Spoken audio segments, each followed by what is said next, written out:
up, guys? Welcome to another episode of The Sit Down here on the Audacity Network.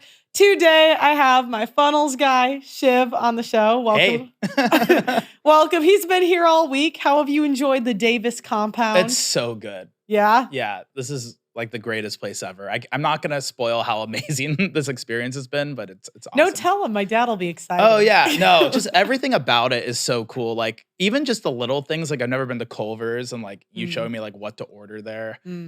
That chicken sandwich is incredible. And just the little things, like I'm definitely now gonna buy a fridge dedicated to just water bottles. That's such a like life hack.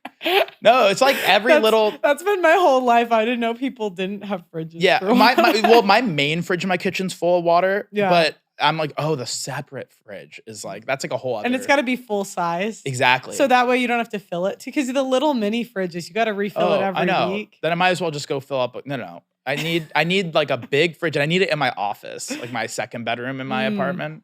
So that is pro tip, everyone. Pro tip. How does it compare to San Francisco? That's where you're at, right? To put in perspective how the size difference, like my apartment is like 1,200 square feet, and it's considered big in San Francisco, like especially the location. And if you were to buy it, it's like $2.8 million, right? Like here, it's like I mean, am I allowed to say there's a indoor basketball court here? Yeah. Like just to put in perspective, like there's a basketball court and a bowling alley. Like it's just such a different level of scale, and then this is just like the side house. Yeah. So it's crazy. My dad's a genius, isn't he? He's a yeah. He designed the whole thing. I know. I'm gonna glaze him so hard when I meet him later. Yeah.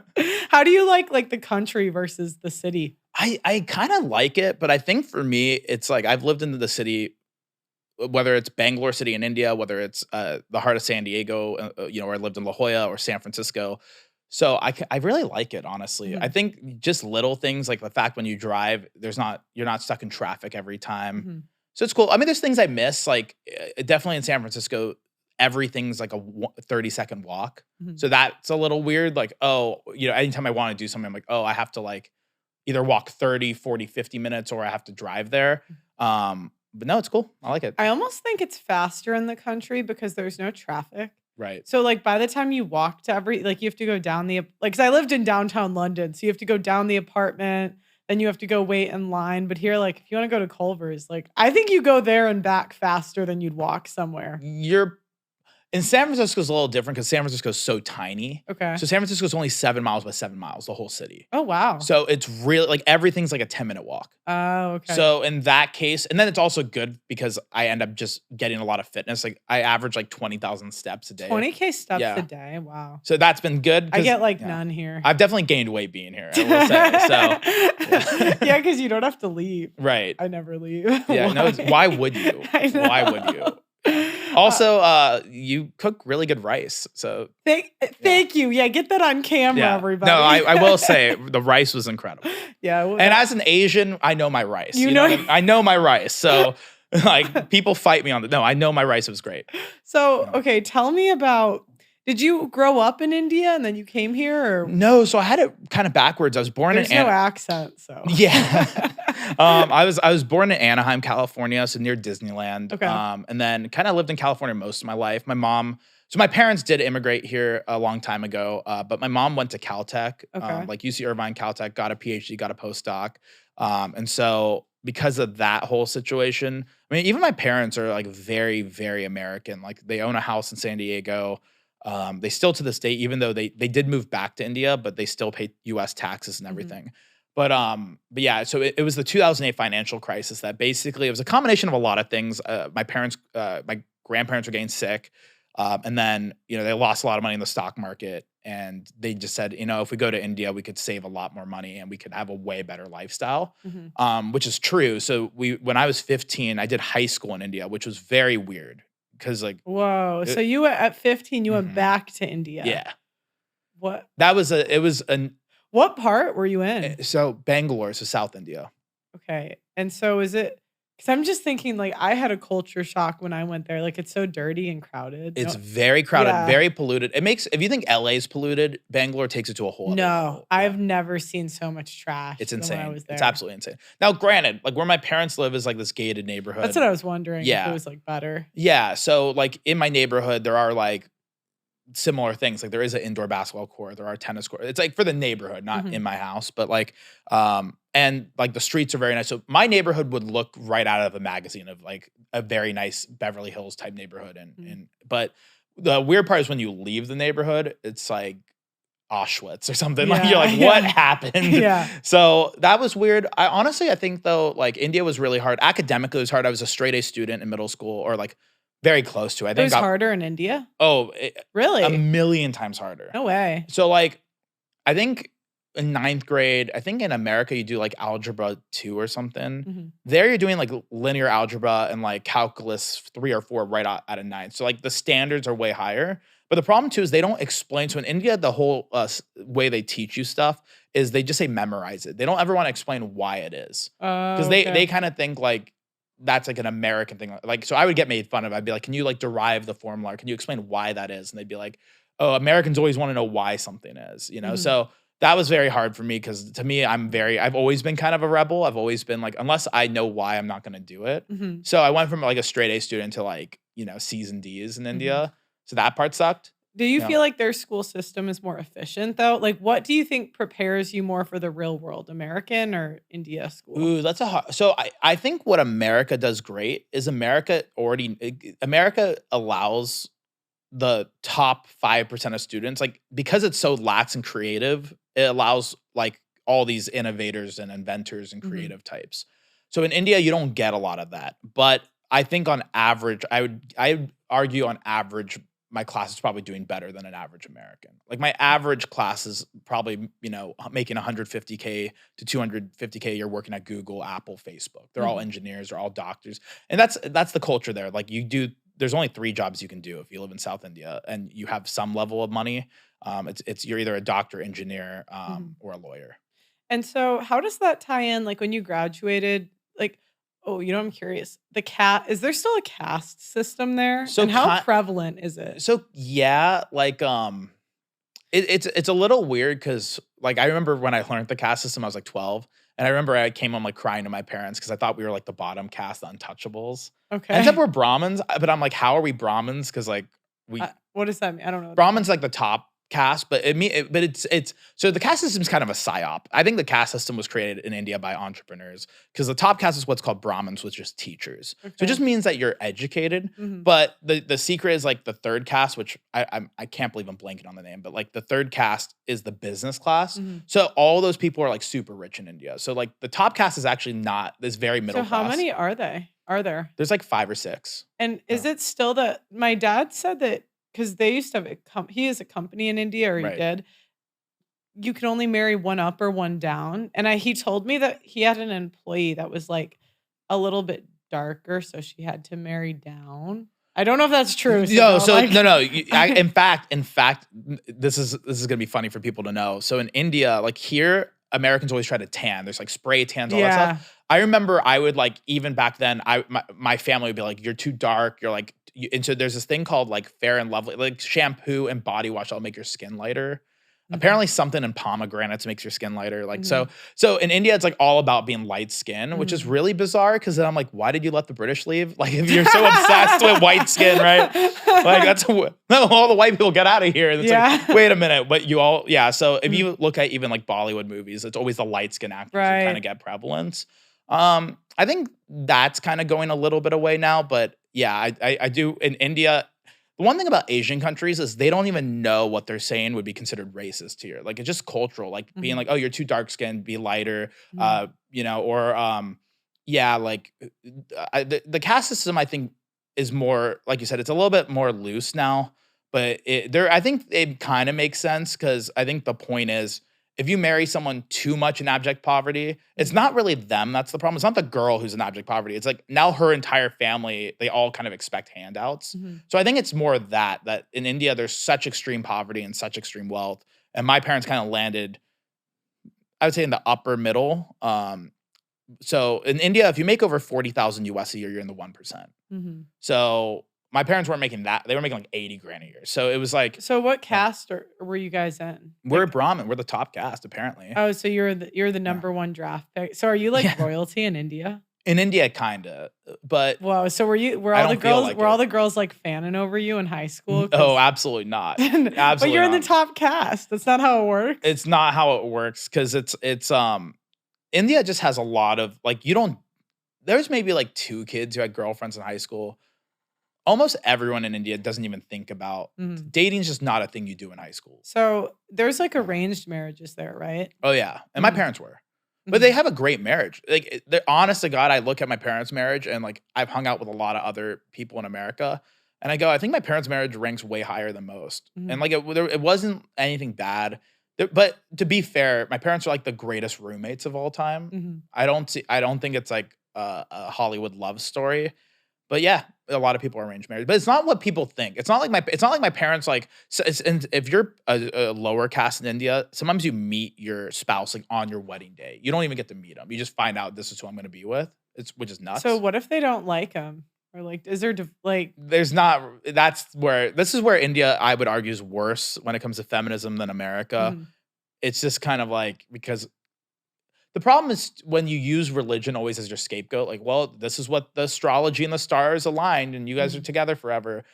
There is a lot of that. But mhm. thankfully, Indians are not like very yeah, I feel like Indians are very pragmatic, so it tends to work out okay. But yeah, that my parents at least got to like talk and hang out a few times and like actually like it wasn't like they both got to agree to it. Mhm. But yeah, it's So weird. how did you start the funnel stuff? Like what? So you graduate high school in India. Yeah, so then Were you like, I need to come back to America. I need Oh, yeah, every day. So the only saving grace in India was I had a tremendous amount of friends. Like Okay. I like legitimately like I felt like I had over 100 plus real friends. Like Okay.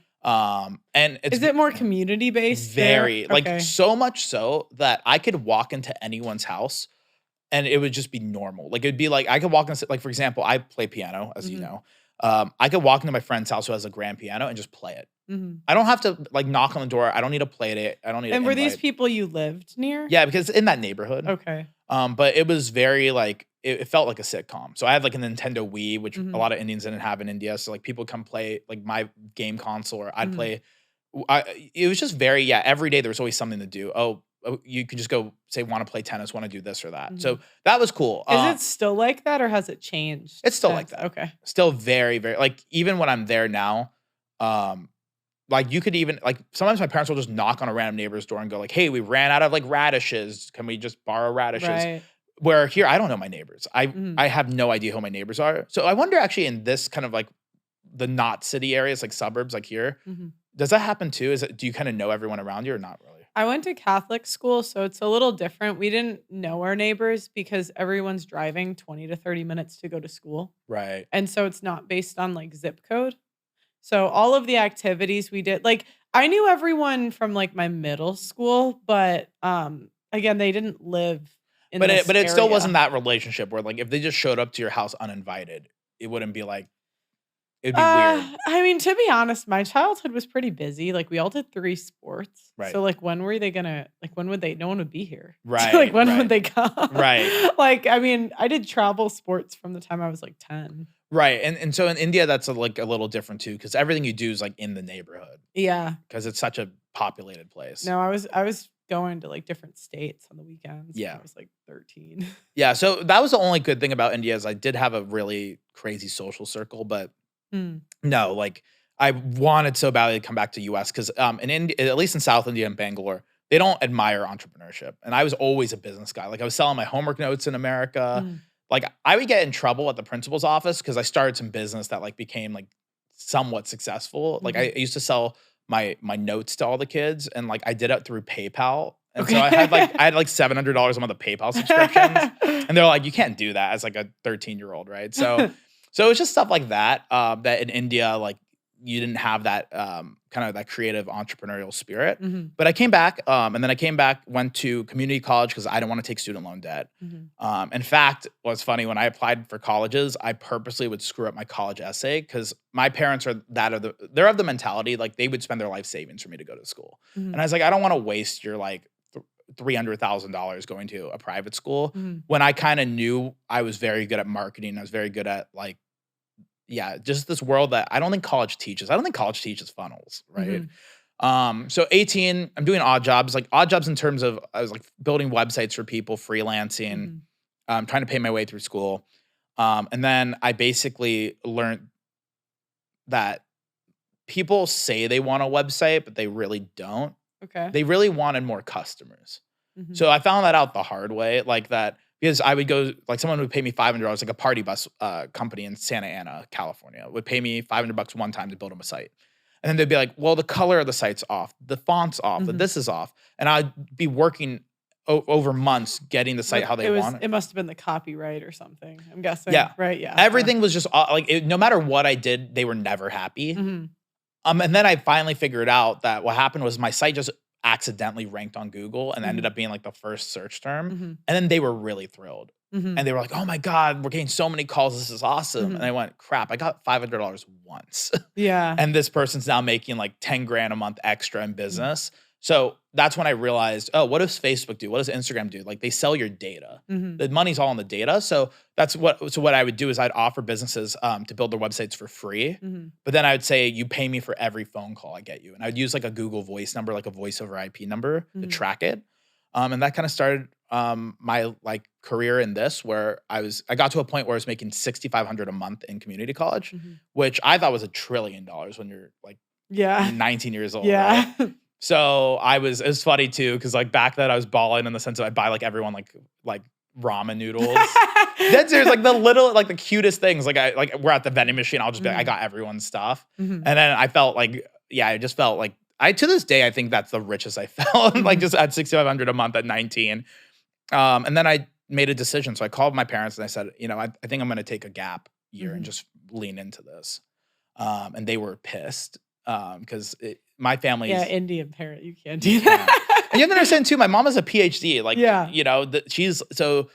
she's going, just get an undergrad. Like, you're not even gonna Yeah. get that. Yeah. And so that was like a very difficult thing. But I found a guy, I guess if you want to call like a mentor or whatever, Mhm. but I found a guy who was doing well in marketing. And I just honestly, I offered him like, I'll babysit your kids, I'll wash your car. Like, I Mhm. just need guidance of people who are successful. Mhm. And he was doing about like 100 something thousand a month net in marketing. So I just said, so we kind of hit it off. He said, just come to my house. And his house had an elevator and stuff like that. Mhm. So so that kind of started the relationship. Finding good mentors is so game changing. It's the biggest thing. Yeah, like even on YouTube, I sent a cold message to he was like at the time the head of video at the Daily Wire. Yep. I never worked there. I'd like to everyone always says I used to work there. Right. But and he ghosted me for a year. And then like I ended up like messaging him again. And like that connection helped me so much because Right. they teach you all the stuff that other people like waste time on. You know what I mean? Oh, Yeah. for sure. Oh, you met him the other day on the call. No, I know. Yeah. I know exactly what Yeah. you're talking about. No, and that's the same thing that happened for me. But what was kind of magical about that experience was that I also had a lot to bring to the table for him because I'm also younger age. I know like Yeah. Snapchat was big. There's like certain things that I knew the trends of that Yeah. even he didn't because he was way older with kids. So I think I actually started off as literally like the coffee guy. I worked for free. So Mhm. I think the big pro tip I give anyone is like, if you're struggling and don't know what to do in life, especially if you're like 18, 19, Mhm. as long as you don't starve to death, working for free is the biggest life hack. But the Mhm. secret is find someone worth a crap to work for free Yeah. with, right? And they'll pay you if they see That's what like happened. Yeah. yeah, like rich people, like especially high performing men. It's so rare to find other high performing people Yeah. that if you show initiative and like drive and like you want to like they will go to the ends of the earth to help you because it's so rare to find that. Right. It was like I think it was like a grand total of 20 days of me working for him for free. And then he's like, Yeah. I'm going to start paying you. Yeah. So because he couldn't believe it because I was just all in. Yeah. And down to I always had this attitude of like, always, if there's a way it could be helpful, right? Mhm. But to your point, I think what rich people can't stand is when the first thing out of your mouth is asking for money. Yeah. So that is like, it doesn't matter if you're even valuable. If you ask for money off the get-go, they're so turned off because everyone asks them for money all the time. Everyone asks them for a job all the time. So I think for me, it was genius because How'd you find him? just friend of a friend. Okay. Actually, it's kind of funny because not to go too much on this tangent, but I got into this thing called network marketing. It's really crappy business, like Amway. Okay. And I ended up doing okay in Amway because in college, I just tell college kids, hey, join this thing, $100 a month. And I'm like, you're probably never going to make money doing it, but you'll be around other kids who are ambitious and that's going to be worth it. So I made a little bit of money in that, but it was a kid who was jealous of me in that company. It was like, oh, you're more suited for this like guy who builds like websites sitting there. So he was trying to like insult me, but then I was like, oh, so I hit that guy up. And then we ended up making like millions of dollars together. But yeah. Okay. And we did really well together. I mean, to a point where I met him when I was 19. By the time I turned 21, he was paying me $250,000 a year. Wow. Yeah. So like real net, like that's my income, right? I know everyone says revenue. So I want to talk about like what I actually made myself, but it was all commission. So what ended up happening was it was Thanksgiving Day. He forgot to turn off his like calendar. So there was sales calls on his calendar. And so I went, I'll take him because he was just going to reschedule him. And he's like, at the time I still come across like very nerdy, very dorky. So like people don't think I would know sales. But I was like, I'll give it an attempt. So I ended up closing all 4 deals that day. And then he was like, oh, you should do sales. So it started out with me doing sales for him. And then I got paid 15% commission. I got to like 30 grand a month really quick doing that. And then it became me running the sales team. So at one point I had 63 salespeople working for me when I was like 22, 23. Holy crap. So it was like a lot of like, the truth is I didn't know what I was doing for most of those years. But I think there's something magical to having like the proverbial gun to your head. Like I have to make this work. Yeah. And you learn from doing it. Yeah, it's great. And there was a lot of things that actually, and because I'm not naturally a sales guy, there's a lot of things I did that were really smart. Like I knew how to be pushy without being pushy. Like I learned to like, because I didn't know how to like be aggressive, but I figured out that actually that worked to my advantage because people would be like, man, like this is the first sales call I've done where you're not like trying to slam me into something. Yeah. So I think that was like big for him because he used to sell used cars for a living. So like for him, he was just like a buy or die, like, like he used to do steroids in college. Like he's one of those, meathead type folk. And then I'm kind of going through this backdoor way of getting sales. And we had a really high close rate. We made a lot. So we went from, I think his business was doing like 200 grand a month when I started with him.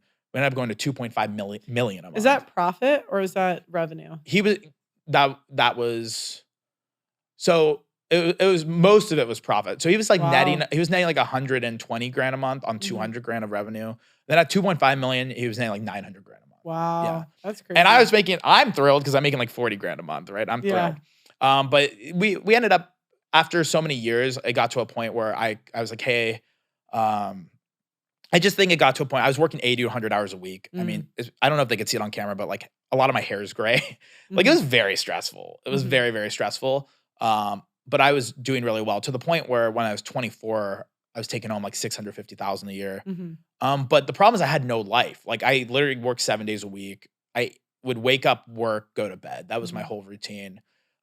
So I just think I got to a point where I was like, I don't even know myself. I haven't even, at that point, I didn't even take a sip of alcohol. Like it was like, or barely, So I just think that was the hard part for me was it's tough to have both. Yeah.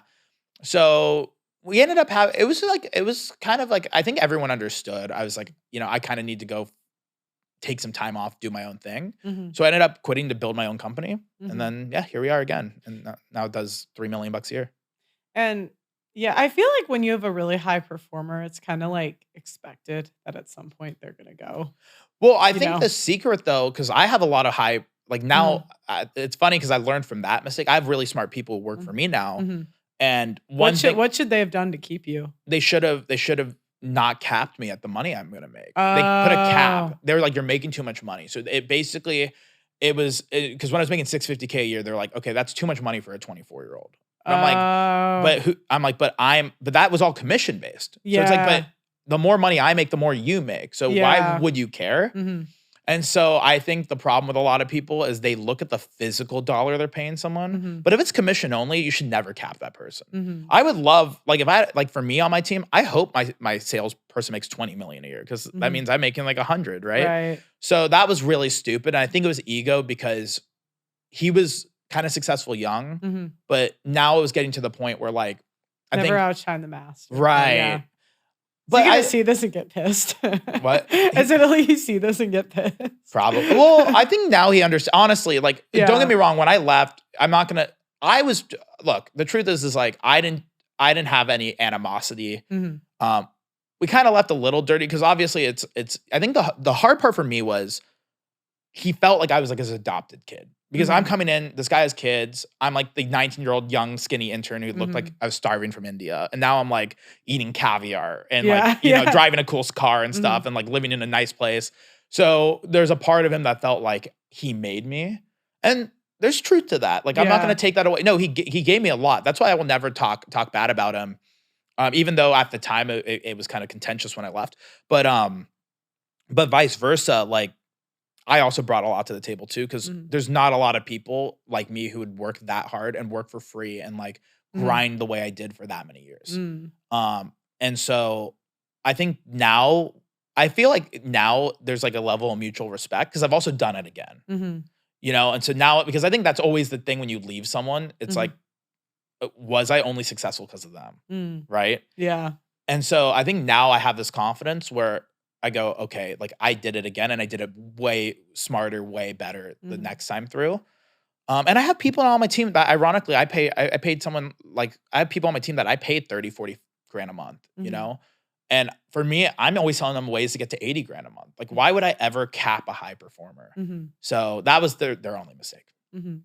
So, what was the business you started? So, you teach people, from what I understand, you teach people that wanna go, like, the digital route, Yeah, how to, so like, leave their 9 to 5, So there's two things essentially? I do. So I actually do rank, like, I do have business owners that basically I do their marketing for them. Mhm. I help them get customers, and then we have some type of profit split. So I Okay. have a bunch of clients on that side. And then obviously I was so good at that. And the cool part with that business, it's all like passive income. Mhm. So like, it's really nice because it's a lot of work up front. It usually takes about 6 months to get any money turning from a business owner. But once a site's ranked on Google, especially for, like, let's say towing in Foster City, California, like these small cities, they kind of stay ranked. Mhm. Because think about it, you just have to be a better website builder and a better person at marketing than the 5 blue collar tow truck companies in Foster City. Right. So the competition's so low. Mhm. Um, And it doesn't ever go away. Never goes away. Yeah. And like, even right now, if you were to chat GBT, the clients I work for, I show up on chat GBT as the #1 result. No way. Yeah. So, what people don't know about AI is that AI just uses search. Like, Mhm. ChatGPT uses Bing search to find all their answers. Oh, And interesting. then just takes the search data and tries to, like, make it into human text. Mhm. So, yeah. And so what are the tools you suggest people use to go digital? Like, if you wanna, I mean, you met my guitar teacher the other day, Right. like, he wants to go digital, or Right. someone like him, right? I mean, I think it all depends. If you have a business already, I think you're crazy for not running any type of digital ads. If you're the business owner, so if you're like the guitar teacher as a music studio or something, Mm. you're crazy for not running a Google ad, a Facebook ad, a Snapchat ad, some type of ad. That's Mhm. always the easiest thing to do.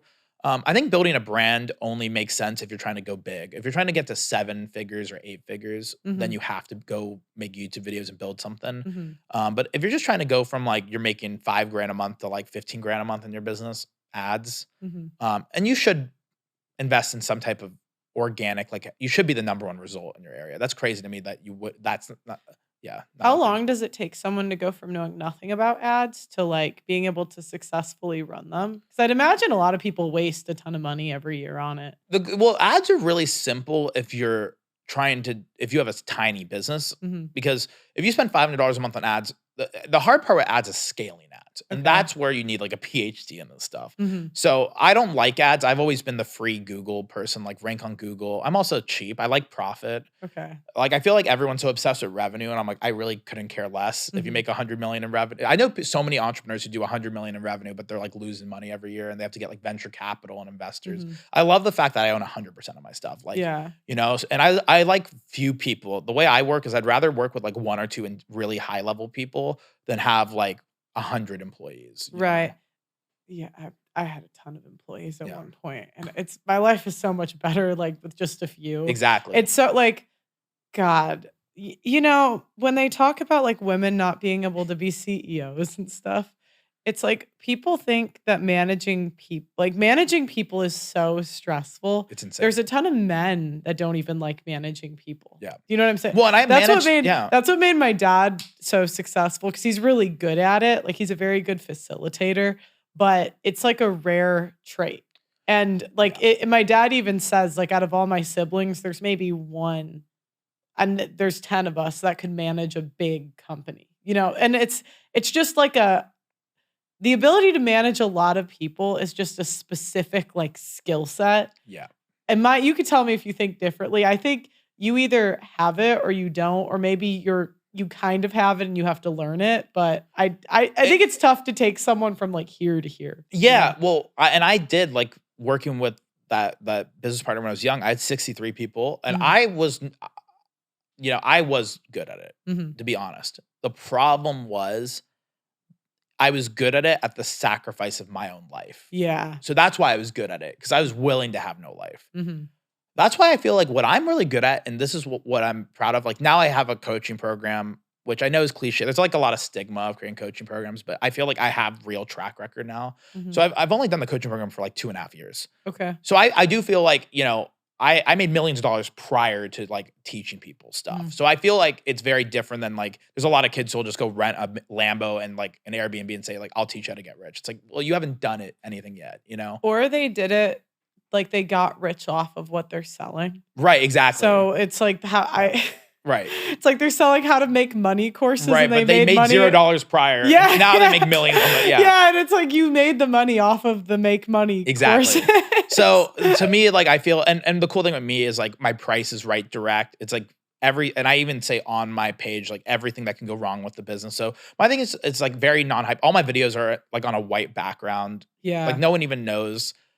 I don't even think I say, like in this interview, I'll talk about my past, but like I don't even talk about like how much money I've personally made, you know, in business. So my thing is like, I feel like if you're trying to overhype someone, then you don't have a good product. I really hate when people guarantee results, because it's just not practical. Like even me, when I sign like YouTube clients, I'm like, look, I'm not a miracle worker. If you're not entertaining and people don't like you, I can give you the tools that if you will be good. Right. I mean, I'm giving you everything you need, but I'm not going to guarantee anything, because if you're not entertaining, I'm not a miracle worker. And that's the way I would put it. Like, so for me, I'm really good at, if someone already has the drive and motivation, and let's say they were going to figure this out, like what I do, like they were going to try to figure it out on their own and get to like $2,000 a month. I know with me and my coaching, I can get you to 20. But if you're someone who's going to make zero anyway, because you have no work ethic, you don't know how to problem solve a little bit, you're like always living like a victim. There's nothing I can do. And also life's long. Like for me, I feel like there's times where even stuff I get into now, the first year I kind of slap. It's like working out, right? There's years where I really get into it. There's years not.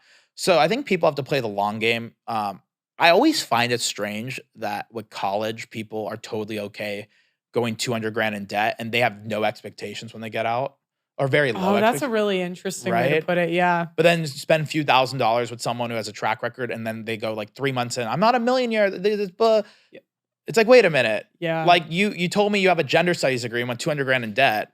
The worst clients are the ones that will run if anything like goes wrong immediately. Like, oh my gosh. We had an issue with someone when we moved, because we were moving countries, and like we had 2 clients, right? And one we had issues with when I'm just going to be honest, we were slacking that month because we had to move. I moved countries, right? Right. And one of them was like, hey, these are problems. We're here to work with you.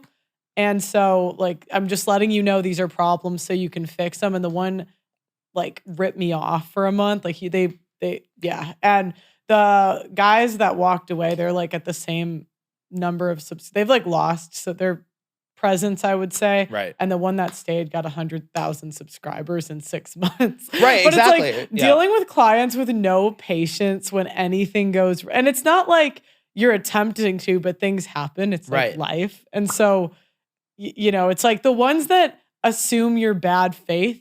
Does that make sense? Like they're just waiting for a reason to get mad at you. You're like, I just keep the money. Right, but that's what I told them. Like they ripped me off for a month, and I'm like, just keep the money. I'll just good luck. You know. But that's why I think most people should not be managers, because like what made me a good manager was knowing that people like the full life cycle of a person. Like if someone was really good to me, but they had 2 bad months in sales, let's say if they're one of my salespeople back then. Yeah. Like if it was any other sales organization, they would have got fired. But I was smart enough to be like, actually, how about you take the next month really off? And I'm going to pay you money out of my own pocket so you can take a real vacation and come back. So like I was very smart at like not looking at someone so transactionally and looking at the full life cycle of a person. And I find the same way when people join with what I do, the ones that look at it of like, hey, I want to get here in 3 years. Those people always make it. And I have so many. I mean, I have hundreds upon hundreds of people who get to like 10 grand a month of like passive income through SEO or whatever. But those people had a long-term view. It's the people who are like, I need to get to this place in 3 months. That's what my dad would always teach me. As a woman, we have a hard time with this. But whenever I get frustrated about something, he's like, focus on the solution. Focus on like, what is the problem? What is the solution? Yeah. But it's like when you focus too long on like, this is a problem. Especially as a manager, you can't, otherwise nothing gets fixed and you just get mad at the employee. Yeah, exactly. Yeah. And don't get me wrong, like now I have a way thinner, like with my company, you know, I have just a few smart people and I just talk to them and, you know, so I think the biggest nothing will waste more money than a bad employee. Oh I know. So I just have really smart people around me and I pay them like superstars. Yeah. So my thing now is I'm all about take the few and the biggest thing for me, and the biggest thing I think I could teach people is like the lifestyle. Like I wake up when I want, I could travel when I want. Like when you ask me to come out here, that's the stuff I feel that, look, there's a lot of people make a lot of money in the world. Like I think the one thing I have over them is the fact that like I could kind of do whatever I want to do. Yeah. And that's a other animal. Like to me, freedom has always been my thing. I would rather make, you know, like I'd rather let's just pick hypothetical numbers. Like I'd rather make like 500 grand a year, but have like the freedom to kind of do what I want than make like 10 million a year. But like I have to wake up at 5 a.m. every day, grind all the time. Oh God, 5 a.m. or whatever it is. Right. Like to me, I'm very much more of a, like, I want to be able to travel. Like when it was really cool with my parents, like, you know, my dad in India, when you turn 60, it's like a big religious thing. The fact that, and I'm not even that religious, but the fact that I just went and decided impromptu to spend 6 weeks with them. Like that's cool. Like there's no world where if I worked for someone, I could do that. Yeah. Like just be like, I'm just going to go dip for 6 weeks. Yeah. And just take my laptop with me. So I think that's the coolest part about a digital business if built right is that I could kind of run my whole business through my phone, through a laptop, but the number of hours I worked today, it was a lot of work to get here. I don't want to deny that, but you can, if you build a digital business right, you can get to a point where it's very easy to run. And the whole world's going digital. Yeah. Like this is the future. People try to fight it, but it just is what it is. In fact, this is like a little fun anecdote. So like I've always built remote. So I've never, even when I worked with the other business partner, we've always worked either at his house or just, I've always worked at home. Yeah. So much so that when COVID happened, Jordan Belfort, the Wolf of Wall Street guy, he hit me up because he saw me at a conference and he was asking me advice of how to run a remote sales team. Because he was like, I've always done it with like people in a building. And he's like, I can't believe you built a company to like 30 million a year and you never seen half these people ever, you know? So I feel like now it's cool, like, but I sometimes it annoys me because I'm like, I did this before it was cool. Like work from home, I did that way before it was cool. I did it when it was kind of lame. You were kind of like a loser. Yeah. You worked at home. Like now everyone does. That's how I feel about all these influencers quitting their jobs to be TikTokers or YouTubers. Exactly. I'm like, I did it first and I wouldn't recommend it. Most of you are going to fail. Exactly. None of you have the work ethic because The thing is, I feel like digital businesses, it's not like manual labor, but it's very competitive. Would you agree with that? Like it's Well, yeah, yeah. which is why it's interesting. The space I'm in with local, Mhm. like dealing with small businesses in small cities and ranking on Google, it's very non-competitive. Really? It's very easy because I found a really cool market where a lot of these blue collar businesses, think like your roofer, your tree service, tree care person, people who do things with their hands, like Mhm. they're brilliant people, but Yeah. their brain is not computer driven. Yeah. And so, like, I've taught people, and then the funny part is people don't realize to build a website, it's drag and drop. You could have I have 12-year-olds, like parents who join my program and they make their kids do it. I have like a 14-year-old girl who's at 3 grand a month, like from Wow. what I taught her. So, like, I just know that it's so easy to teach people on the web, but because you just have to build a better website than the tow truck person, than the tree care Yeah. person. And the bar is so low. In fact, I think it's like 40% of business owners don't even have a website at all. I So think that it should be in schools, this it stuff. should. Like that is gonna be the most useful I think this video I editing, know. like it's the most useful thing that schools are kind of behind on. There's no schools that And teach that's it. the only reason why I dropped out. Like, I liked school. I was a good student most of my life. India was a little exception, but I think Mhm. that everyone understands why that was. I like school. I like college, but in this space, I would argue college almost makes you worse. In Mhm. fact, I like in the beginning, I would hire people from like MIT and Harvard, and they were my worst people. Really? I would have to like give them out of my pocket like 10 grand to leave. I'd be like, just to be nice to them, like, here's an extra 10 grand. Like, please just don't work with me ever again. That's gotta be such an ego hit. Yeah.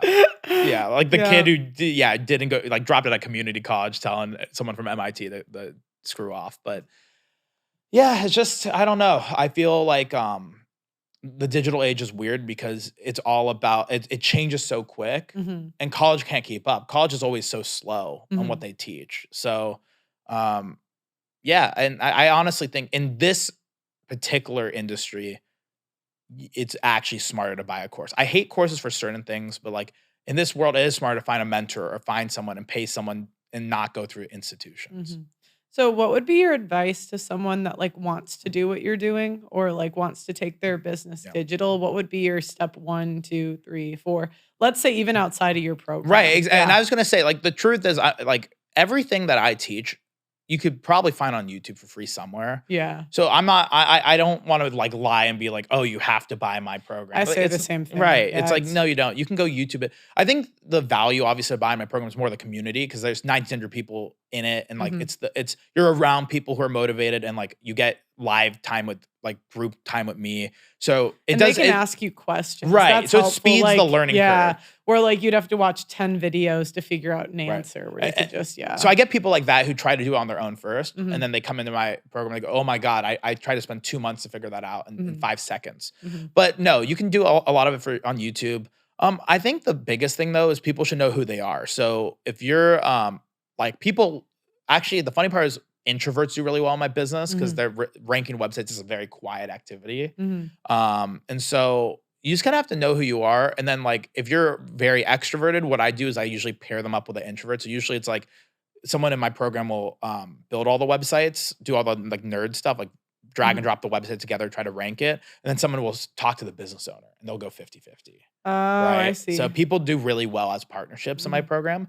But no, I would just say YouTube, like YouTube's a great educational platform. And I But think, so yeah. so they figure out what so then is step 2 build a website? Like, Yeah. let's So I'm saying step someone's starting from Sure. nothing. Yeah. So step one would be find a niche. It's a niche in city. So um, I tend to like blue collar service based businesses. So I love towing, tree service, things like that. So the Okay. first thing you'd want to do is find a small city. So I actually like cities smaller than 350,000 in Okay. population. So that's why I use Foster City, California, because I lived there for a little bit. But it's like 30,000 people in it. And so you pick a city like that.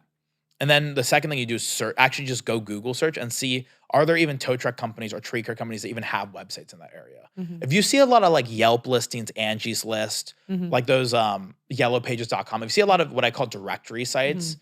that's how you know you can dominate. Okay. Because if you think about it from Google's vantage point, Yelp is Google's competitor. Okay. So Google, if they're ranking Yelp, that's they don't want to. Right. They kind of have no choice because it's the only thing there in the Mhm. area. So that's what I would look at. And then I go step 3, build a site. So for like Foster City Towing, I'd buy like fostercitytowing.com. Mhm. So those words match with the search. It's called Okay. keyword matching. Right, okay. And then just build some ugly site together. The only thing that sucks is you have to write a bunch of content. I give people content writers in my program, but you can just put some text together, build a couple pages out, and then really a lot of it's just waiting around. Google takes up to 6 months to rank. Mhm. But then what I do is I would text message and call business owners, like Mhm. tow truck companies in the area.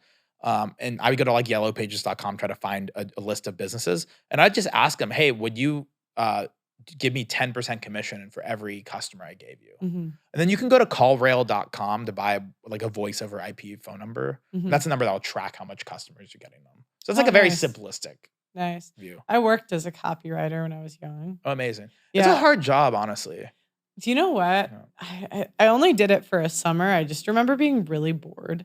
Yeah, that's it. It was, I had to do, I think it was Service Master was her client. Oh, wow. And I just had to rewrite the same like restoration pages. Like I would have to rewrite the same pages in different ways over and over again. Thankfully, now we have some of these AI writing tools. Yeah. Unfortunately, Google doesn't like a lot of them, but yeah, I just feel like today, you can find someone in the Philippines, right? Yeah, I didn't really understand what I was doing. Like I went like door to door looking for an internship for the summer. Like, so I didn't really care. I just wanted like to work in an office and not outside or like in retail. So I went to this like office building and then the lady was like, oh, okay. She was really nice too. And then I just went in every day and I would just like rewrite the same page over. I didn't know why I was rewriting it. I didn't know what it was for. I just knew I'm like rewriting. Oh, it's awful. Yeah. And it was so boring, but it was. But I know it was people. 3 months. But the weird part is I know people who, with their personality, they love that. Where to me, I'm more like I like to interact with the business owner. Yeah. I like to deal with people. Yeah. There are people in my group who they could just write all day long and they love it. Yeah. So that's my thing now is like, I think it's good in business to have polar opposites. I think one good business partner is brilliant. Yeah. I've always done well when I have one other person that's kind of the opposite of me or their strengths are my weaknesses. And so that's kind of what you teach in your program from like beginning to end. Yeah. It's like website building, copywriting. Yeah. And also picking which site to SEO. build. So I think the easiest way to think about my business is it's very similar to real estate. Like the people who are the best at real estate, they know location. Okay, where do you build that website? There's a lot of genius to that. And then two is then obviously putting the site together. There's a certain way to put it together. Like there's certain houses that sell better than others, right? Certain configurations. And then it's and then I think the biggest thing is like in my business, honestly, the people who are the most successful, it's the people who just build the most sites and like imperfect action, like throw a lot of stuff at the wall. I think a lot of people expect perfection in this business. Remember, the average tow truck owner doesn't even have a website. Yeah, it's kind of the same thing for us with videos. Yeah. Because you get more data, and then off of the data, you can make better decisions in the future, you know? Like, who's going to be more successful? I feel like in the short run, if someone makes 100 YouTube videos, there's a higher chance they're going to be successful than someone who makes one incredible YouTube video.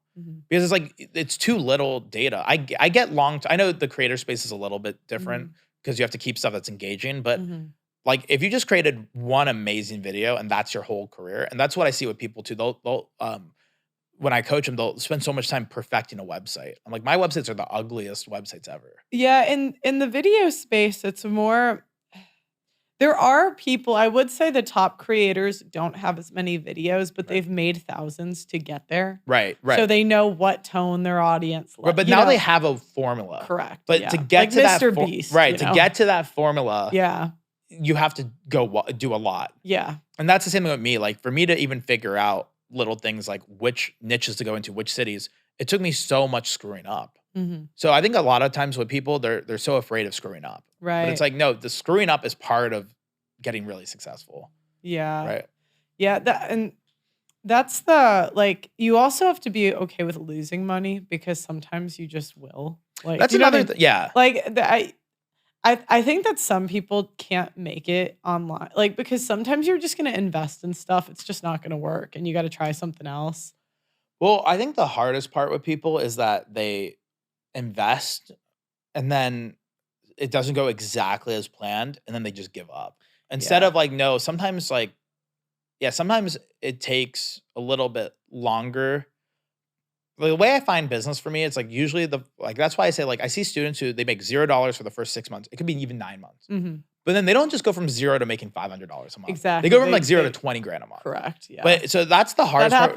happened with one of our guys. Like the Right. guy I said who got 100,000, it was like in January he got like 30,000 subscribers from one video. Exactly. Yeah. Not that he didn't make like none, but it like 10x like month 5 or something. So I think so in fact, I would argue the people who should be thinking about business or thinking about doing something on the side should be people who already have jobs right now and have stable income. Yeah, you don't want this to be your livelihood. It's really devastating when I get people who go, I got laid off, I'm down to my last whatever. And I have to be honest with them. I'm like, if you're down to your last $3,000, like you shouldn't go in, like this is not for you. Like I'm sorry, because it might take you 9 months.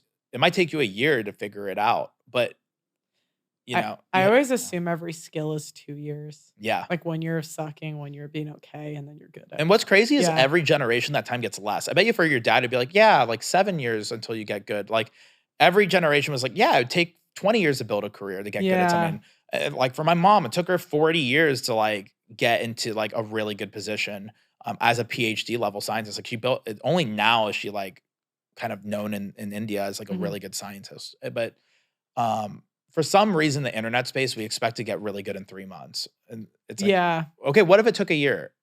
Would you not sacrifice a year for the rest of your life of happiness? Like, and that's what I'm proud of is like I sacrificed most of my early 20s. And now I go, oh my God, I can like, I'm pretty much I don't want to say set for the rest of my life, but I have so much confidence in all those years of sacrifice that I kind of know I know how to be successful the rest of my life. But it took so much work in the beginning. Yeah. That even now thinking back to how much work I did, it like makes me kind of throw up like in my mouth. I'm like, oh, that was a lot. But now I'm like, man, I feel like I can like really hard business things I understand. Things that will like make people pull their hair out. I'm like, oh, I've been there, done that. Yeah, even the YouTube stuff. Like when I started, I assumed it would take me 3 years because I watched a bunch of videos from other YouTubers and that was what they said. And it took me, I did TikTok for a year and YouTube on the side. It was like 2. Yeah. Yeah, it was like 2. Yeah. There 2 you go. years, you made like no money. No. Yeah. But and you find. But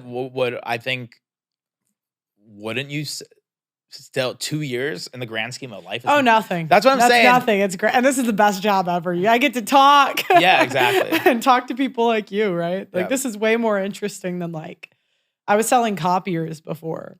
So it's like so you're like real life Dunder Mifflin from The Office. Yeah. Well, I guess they sold paper, not copiers. But. Yeah, I actually started making sales copier videos.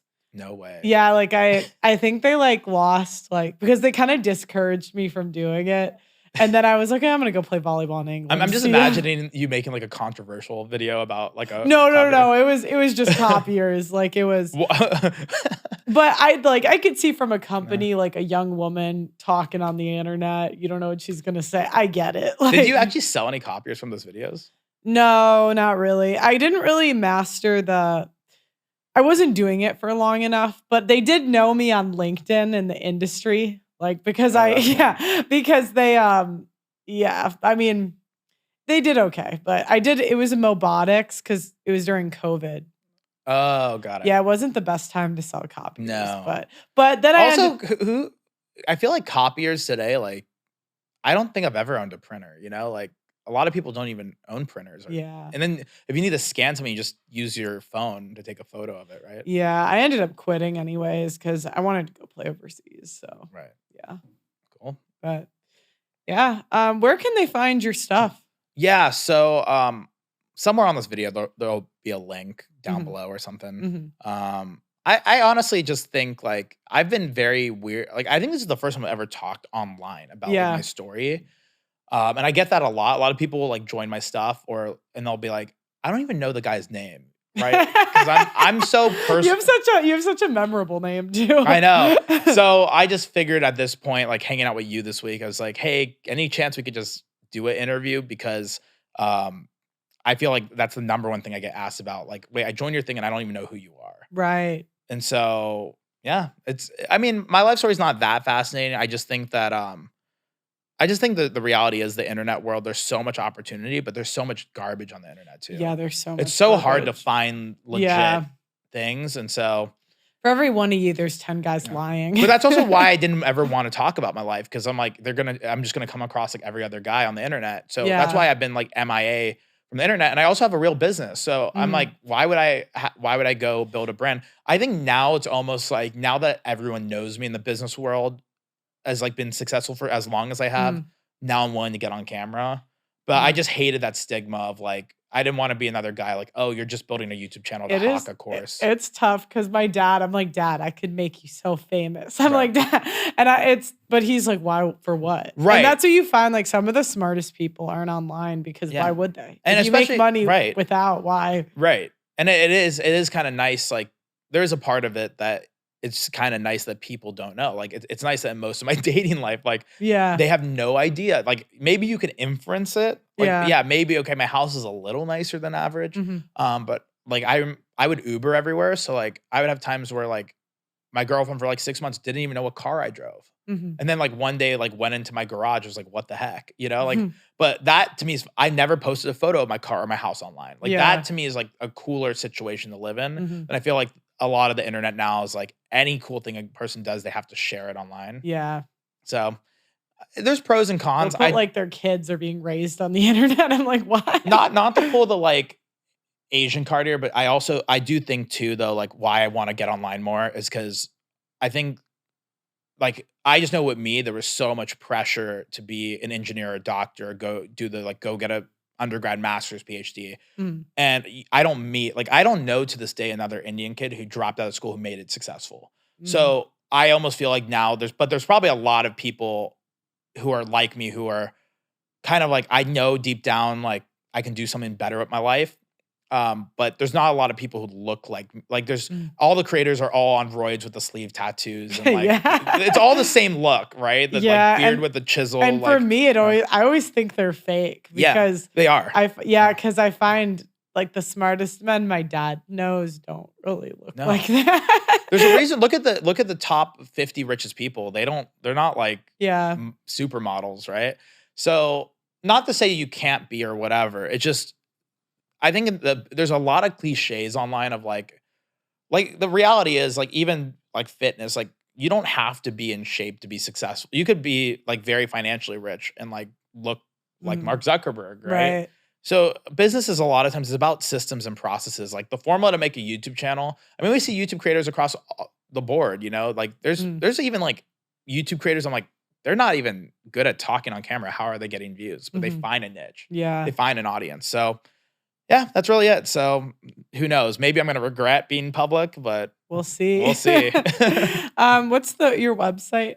Yeah. So I'll put a link down below. The funny part, ironically, of all of this is same thing. I didn't want to be known, so I never had a public facing website. Okay. But I will create one. Okay, I will create There'll be a link by the time this comes out. Yeah, by the time this comes out, there will be one. Okay. Well, thank you so much for coming on. I'm glad you've enjoyed the Davis compound. Yeah, it's incredible. Guys, make sure you go subscribe to his brand new channel that we made for him.